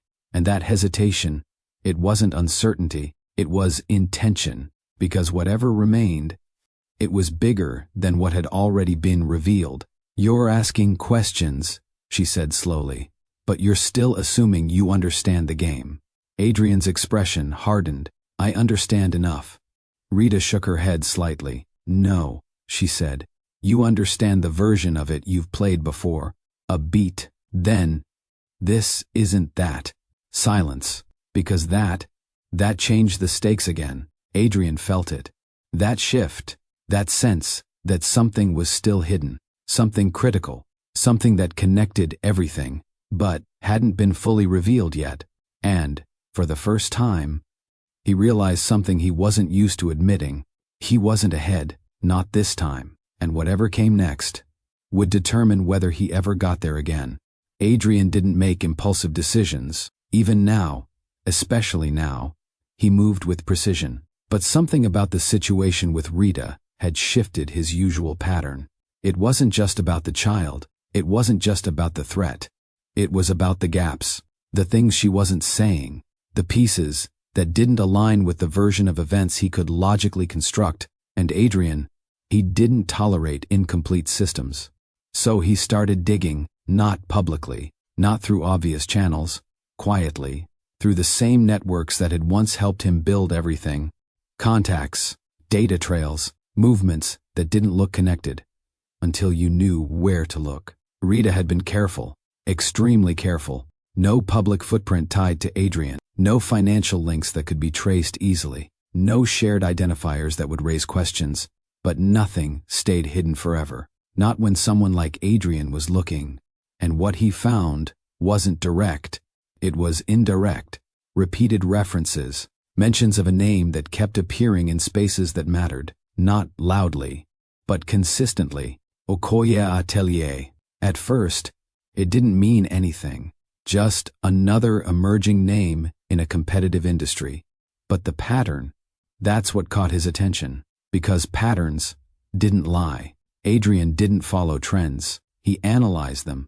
So when Okoye Atelier started appearing across multiple high-level conversations, private investor discussions, selective media features, curated guest lists, it stood out, not because it was everywhere, because it was strategically placed, selective exposure, controlled visibility, the kind of growth that wasn't accidental, the kind that was designed. What do we know about this brand? Adrian asked during a closed-door meeting.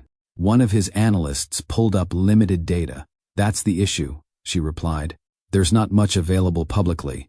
No clear founder profile. No direct interviews. The structure is intentionally opaque. Adrian leaned back slightly. Funding? Private. Backers.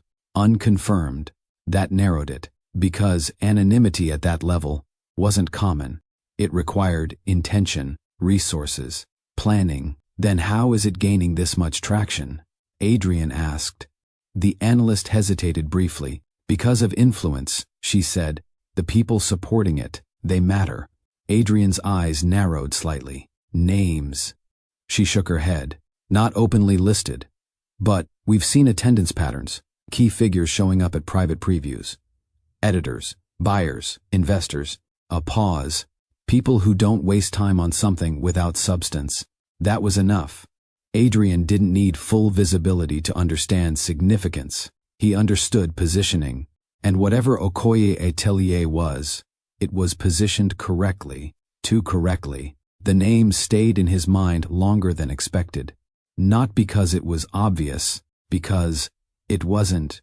There was something about it that felt familiar, but not in a way he could immediately define. Okoye, he repeated once, almost absently.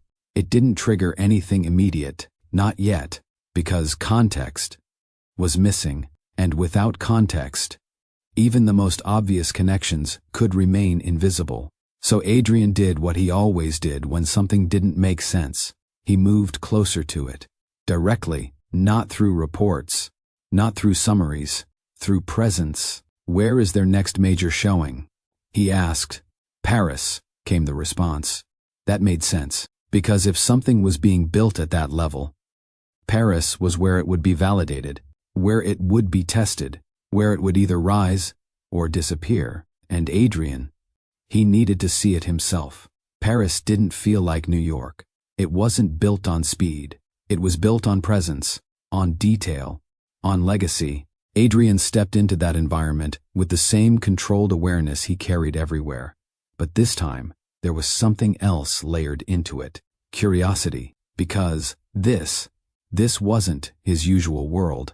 But it was a world that intersected with power in a different way.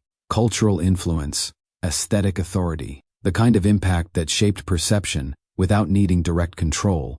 And Okoye Atelier was sitting right in the middle of it. The invitations were selective, the guest list curated. Entry wasn't about status alone, it was about relevance, and Adrian's presence there, it turned heads, because he didn't belong in that space traditionally, which made his appearance noticeable. But Adrian didn't care about that. He was there for one reason, to understand what he was dealing with. What he didn't realize was that he had already stepped into something far more personal than he expected. The room buzzed with anticipation, not loud, not chaotic, controlled excitement, the kind that comes when something significant is about to happen. Editors leaned into quiet conversations. Buyers reviewed notes. Influencers positioned themselves carefully, not for visibility, but for alignment, because everyone there understood something. This wasn't just another show. This was a moment, And at the center of it, a name, Okoye Atelier. Adrian took his seat, composed, observant, watching, analyzing. He didn't know, not yet, but the audience understands, because the name isn't unfamiliar to them. The control, the precision, the intentional rise, all of it points to one truth, one realization Adrian hasn't reached yet, that the woman he thought disappeared, didn't. She repositioned, and tonight, he's about to see exactly how far she went. The lights dimmed, gradually, deliberately, until the room shifted into focus, not darkness, but attention, because now, everything mattered. The first model stepped onto the runway, and immediately, the energy changed. The design wasn't just clothing. It was structure, story, precision layered into every line, every fabric choice, every movement. It didn't chase approval. It commanded it. Adrian leaned forward slightly, not out of interest, out of recognition, because this wasn't accidental success. This was controlled excellence, and it showed. Each piece carried intention, consistency, authority, not loud, but undeniable. The reactions weren't exaggerated. They didn't need to be. Subtle nods, focused attention, immediate note-taking. That was how real approval showed itself in rooms like this, and it was happening. Across the board, editors who rarely reacted were engaged. Buyers who usually waited were already making decisions, because what they were seeing was not potential. It was arrival. And Adrian, he recognized that because he had built something similar in his own world. Different industry, different structure, same principle, control, but this was something else, because it didn't rely on dominance. It relied on presence, and that made it harder to challenge. Okoye Atelier, someone near Adrian whispered, almost under their breath. This changes everything. Adrian's attention sharpened, because that tone, it wasn't casual. It was recognition, respect, the kind that only came when something had already proven itself. He watched the runway again, more carefully now, looking for patterns, for identity, for something that would explain how this had been built so precisely. And then, the final sequence began, not louder, not more dramatic, just definitive, because now, the designer would appear. The lights shifted slightly, the music lowered, and, from the end of the runway, she walked out, not rushed, not performative, controlled, composed, recognizable. Adrian froze, not physically, but internally, because the connection, it hit all at once, not gradually, not uncertainly, completely. Rita Okoye, standing at the center of a space that commanded global attention, not as someone supporting success, but as the one who created it. The room responded instantly. Applause, recognition, respect, not forced, not polite, real, earned. And Rita, she didn't react to it emotionally. She acknowledged it, like it belonged to her. Because it did. Adrian sat there, still, processing, reconstructing everything he thought he understood. She didn't disappear. She didn't fall. She didn't struggle in the way he assumed. She built, strategically, quietly, powerfully, and now, she stood in a position he hadn't even known existed. And suddenly, everything changed. Because the woman he thought he had left behind was no longer behind him. She was ahead. The applause hadn't fully faded when Adrian stood, not abruptly, not disruptively, but with intention. His eyes were still fixed on Rita, on the woman he thought he had understood, the woman he clearly hadn't. Everything in him was recalibrating, rebuilding a timeline that no longer made sense. Amara, the pregnancy, the gala, the disappearance, and now, this. Power, control, precision. Nothing about Rita's current position suggested uncertainty. Nothing suggested survival mode. She hadn't been reacting to life. She had been planning it, and that realization alone was already overwhelming. But something else didn't sit right. A detail. Small, almost unnoticeable, but Adrian's mind didn't ignore details. It chased them. During the show, there had been a moment, brief, but clear.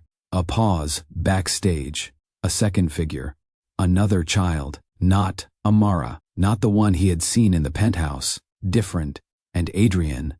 He didn't believe in coincidences. Backstage access wasn't given, it was taken. Adrian moved with quiet authority, navigating through security and structure with the same presence that had opened doors his entire life. But this time, it wasn't power guiding him, it was urgency. He found her, not surrounded, not guarded, just standing, composed, like she had been expecting this moment.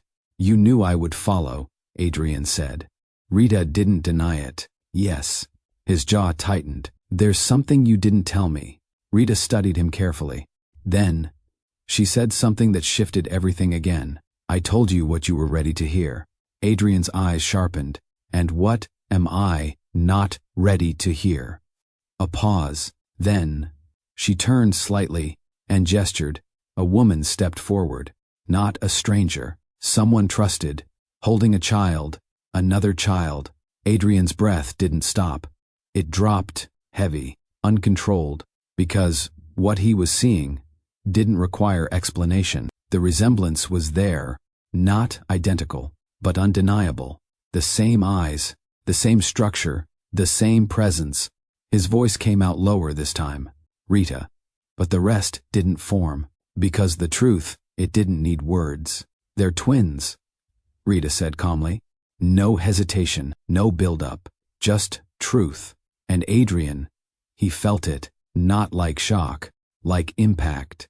Because this wasn't just information, this was loss, multiplied.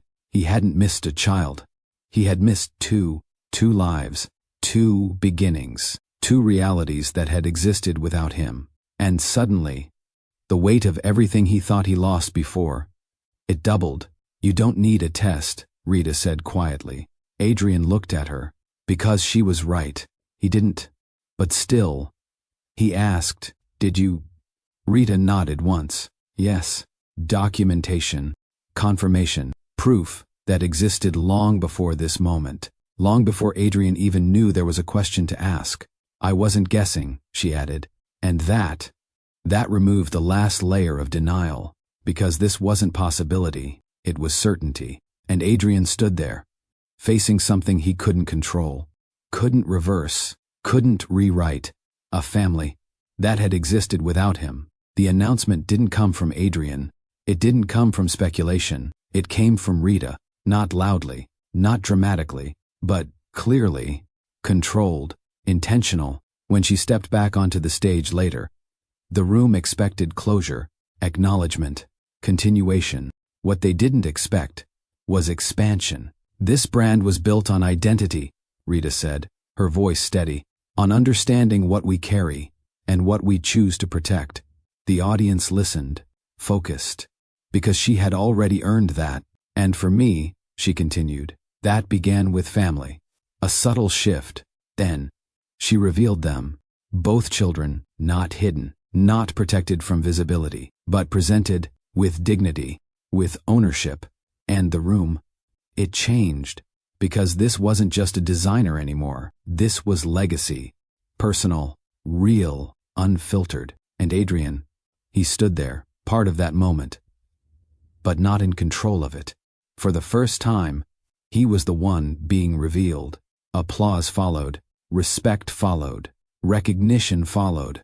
But Adrian, he didn't hear any of it, because his focus wasn't on the room, it was on them. Two children, his children, standing in a life he hadn't been part of. And it hit him fully then, not as a realization, as truth.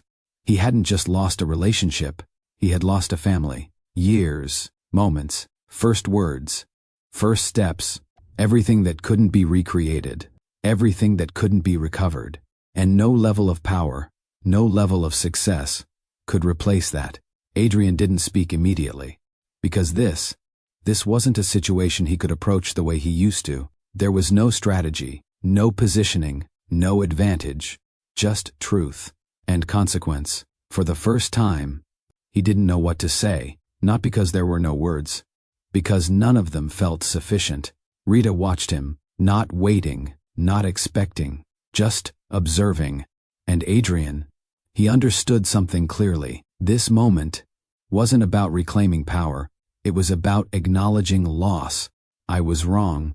The words came out steady, but not controlled, because they weren't calculated. They were real. Rita didn't respond, because she wasn't looking for that. Not anymore. I made decisions, Adrian continued, without understanding what they would cost. A pause. I thought I was choosing growth. His voice shifted slightly, lower, more grounded. I didn't realize I was choosing absence. That landed, because it wasn't defensive. It wasn't redirected. It was owned, fully. I don't expect anything from you, Adrian said. And that was new, because Adrian had always operated with expectation, outcome, return. I'm not asking you to come back, he added. Rita's eyes held his, carefully, measured. I'm not asking you to forgive me. Another pause, because I don't think I've earned that. Silence followed, but this time, it wasn't heavy. It was honest, and honesty was something Adrian had avoided with himself for a long time. Until now, I missed everything, Adrian said quietly. His gaze dropped briefly, not out of avoidance, out of recognition. I missed their beginning. His voice tightened slightly. I missed being there when it mattered. Rita didn't interrupt, because this wasn't for her. This was for him, to face, to say, to accept, and I can't change that, he continued.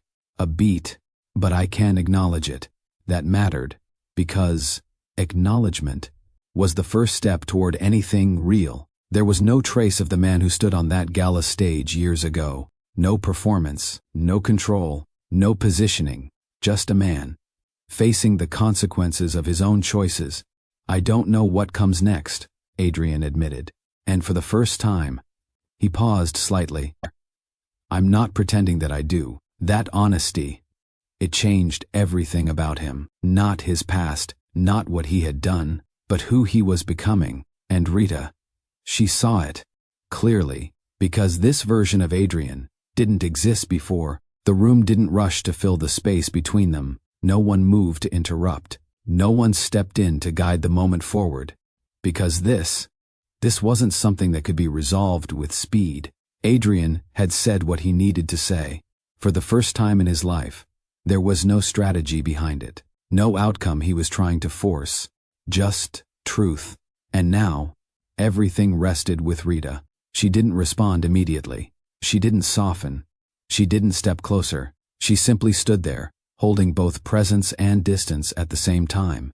Her eyes moved briefly to the children, then back to Adrian, not with anger, not with affection, but with clarity. You're right about one thing, she said finally. Her voice was calm, measured. You can't change what's already happened. Adrian didn't interrupt, didn't try to add to it, because he understood. This wasn't a moment to lead.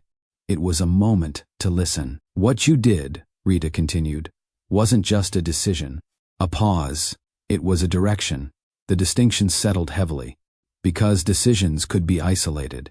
But direction, it shaped everything that followed. You didn't lose us in one moment, she added. You lost us over time. Adrian's expression tightened slightly, not in defense, in recognition, because that aligned with everything he had begun to understand. I chose something that required me to be absent, he said quietly. Rita nodded once. Yes, no emphasis, no emotional push, just agreement. And that made it harder to sit with, because there was no argument to hold on to, only truth. I hear what you're saying, Rita said, and I believe that you mean it. Adrian looked at her. That mattered more than he expected. But it wasn't enough, and he knew it. But belief, she continued, is not the same as trust. The words were steady, uncompromising. Trust isn't something you explain your way back into. She took a slow breath. It's something you rebuild through consistency.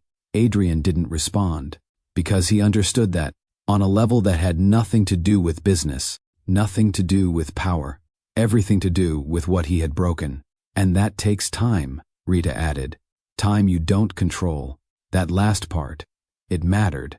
Because control had always been Adrian's foundation. And now, it was no longer his, "I'm not coming back," Rita said. The statement wasn't harsh.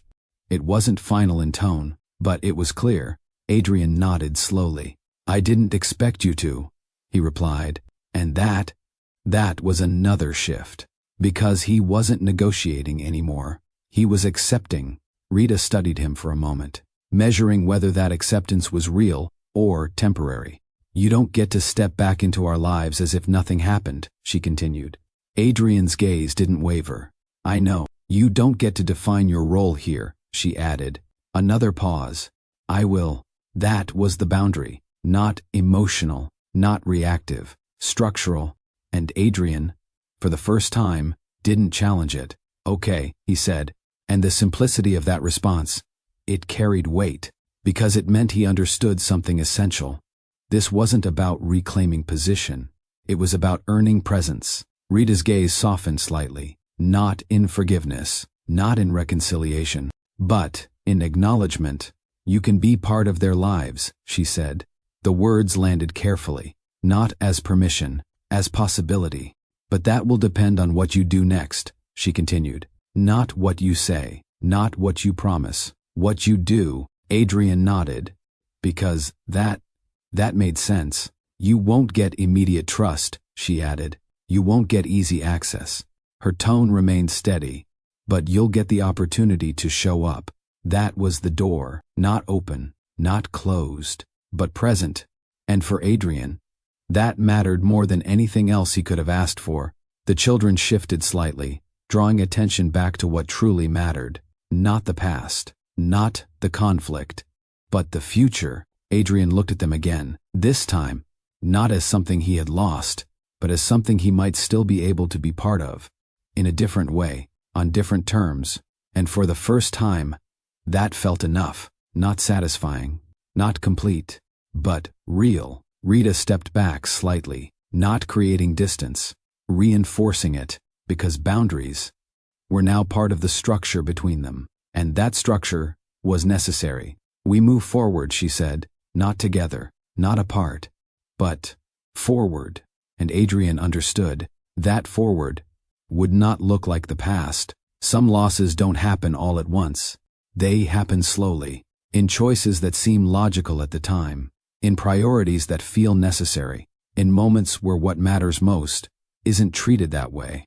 Adrian didn't lose Rita in a single decision. He lost her in a pattern, a direction, a way of living that placed achievement above connection. And by the time he realized it, the cost had already been paid. Love, on its own, is not enough. Not when respect is missing. Not when presence is replaced with absence. Because love without respect doesn't sustain. It fades. And power. Power without loyalty, without people who matter beyond position, becomes empty. It may look complete from the outside, but inside, there's nothing holding it together. So now the question isn't just about Adrian, or Rita, or what they lost.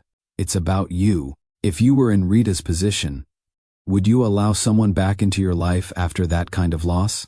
And if you were Adrian, would you have recognized the cost before it was too late? Because, at the end of the day, this wasn't just a story about betrayal. It was a story about awareness, about what happens when success is built without balance, and what it takes to face that truth when everything starts to fall apart. If this story made you feel something, if it made you reflect, question, or see things differently, then you're exactly who this was for. Subscribe for more stories that don't just entertain, but challenge the way you see life, love, and power. And in the comments, tell me honestly, would you have forgiven him or walked away for good? Because sometimes the hardest decisions are the ones that define who we become.